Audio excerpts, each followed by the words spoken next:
की ज्या समाजामध्ये 2 बायका आहेत, ज्या समाजामध्ये 2 पेक्षा जास्त अपत्य आहेत, अशा धर्मातल्या लोकांना म्हणजे विशेषतः मुस्लिम धर्माच्या लोकांना याचा फायदा देता कामा नये. कारण त्या लोकांमुळे भारत देश हा लोकसंख्येच्या विस्फोटाच्या ह्याच्यावर बिंदूवर उभा आहे. लाडली बहिणा या योजनेसाठी महाराष्ट्रातल्या सेतू सुविधा केंद्रावर महिलांनी गर्दी केली आहे.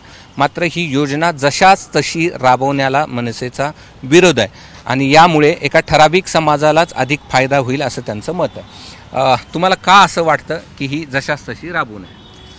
हे पहा, महाराष्ट्र सरकारनं जो एक उदात्त हेतू ठेवून ही योजना आणलेली आहे, त्या योजनेमागचं महाराष्ट्र सरकारचं कारण असं दिसतंय की महिलांचं आर्थिकदृष्ट्या सक्षमीकरण झालं पाहिजे, ज्याच्यावर त्यांना समाजात त्यांच्या कुटुंबात मान मिळेल.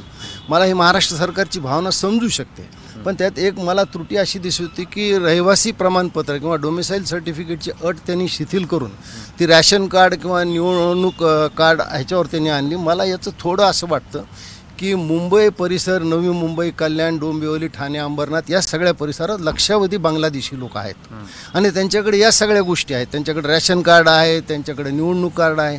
मग त्या लोकांना ही सुविधा देणार का तुम्ही? म्हणजे तुम्ही बाहेरच्या देशातले हे लोक पोचणार का, जे इथं बसून समाज विकास कार्य करतात? म्हणजे याच्यावर सरकार कसं नियंत्रण ठेवणार आहे याचं काही स्पष्टीकरण नाही. दुसरी गोष्ट अशी आहे, माझं स्पष्ट मत असं आहे की ज्या समाजामध्ये 2 बायका आहेत, ज्या समाजामध्ये 2 पेक्षा जास्त अपत्य आहेत, अशा धर्मातल्या लोकांना म्हणजे विशेषतः मुस्लिम धर्माच्या लोकांना याचा फायदा देता कामा नये. कारण त्या लोकांमुळे भारत देश हा लोकसंख्येच्या विस्फोटाच्या ह्याच्यावर बिंदूवर उभा आहे. मग या लोकांना या योजनेचा फायदा दिला तर 2 मुलं जन्माला घालून जन्मदर नियंत्रित ठेवण्यात जो हिंदू प्रयत्न करतो, त्यांच्याच काराने तुम्ही यांना पैसे देऊन यांच्याच जन्मदर वाढवत राहतात, हे काही बरोबर नाही.